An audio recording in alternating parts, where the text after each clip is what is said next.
Hey, welcome along. This is Tea with Tim. Glad you're here. It's 9 o'clock. Where's your leadership at? Today we're going to be talking about good, fast, and cheap.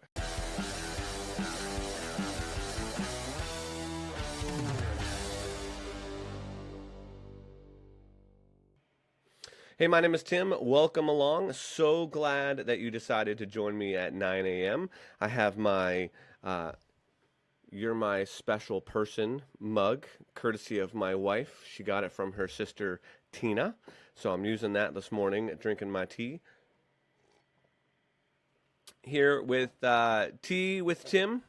My name is Tim from Plugged Into Leadership, and this is your daily leadership shot in the arm. Today, we're going to be talking about this idea of the good, fast, cheap triangle, the infamous good, fast, cheap triangle. I'll be telling you all about that in just a second. But before I get into that, I want to tell you a little bit about a contest that I have going on. If you share my video on Facebook, you will be entered into a drawing.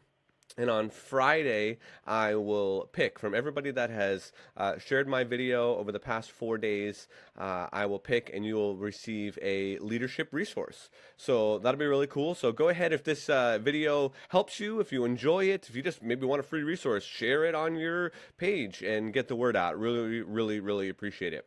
Now let's jump into good, fast, and cheap. What is good, fast, and cheap? Well, if you think about good, fast, and cheap and the idea of a triangle, each one, good, fast, and cheap, has a different corner on it, and you can only have two. So let's say you're doing a project. Your spouse comes to you and says, man, wouldn't it be really cool if we turned the bonus room into a man cave? And you're like, yes, that would be awesome. Let's turn the bonus room into a man cave.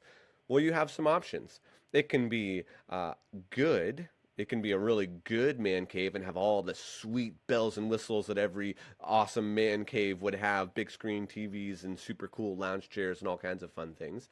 But it's probably not going to be very cheap.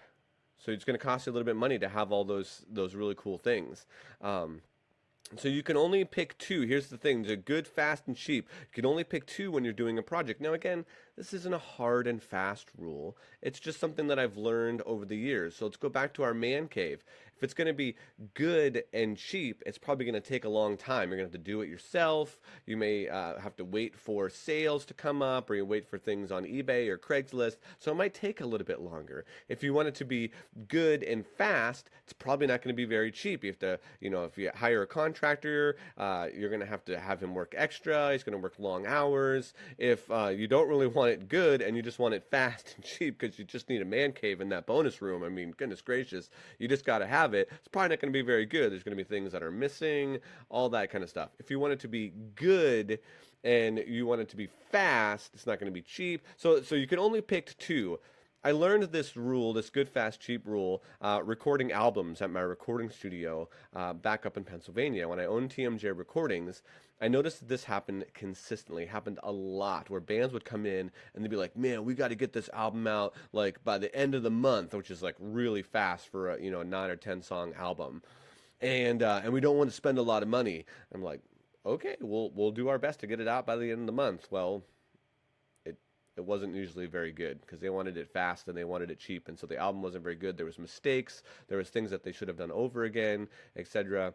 Other people would come. I recorded a band one time. There was a physician that was the leader of a band, and he just wanted it to be really, really good. He wanted a really good album, and he didn't care how long it took, and they spent a lot of money on it. He spent a lot of money on that album. It took him almost about a year when it was all said and done. So it was good, and it wasn't cheap, and it was definitely not fast, but it was awesome. It was a really good album. So that if you're in project management, if your boss comes to you with a project, just remember the good, fast, cheap triangle. You can generally only have two. It's best to maybe go to your boss and say, how fast do you want this? How much money do we have to spend on it? And what's your expectations? So set those clear expectations early on. So glad that you joined me. Again, remember, if you share this video, you'll be entered into a contest drawing on Friday for a leadership resource. Hope this was helpful. Share it up, and we'll see you again tomorrow. Thanks.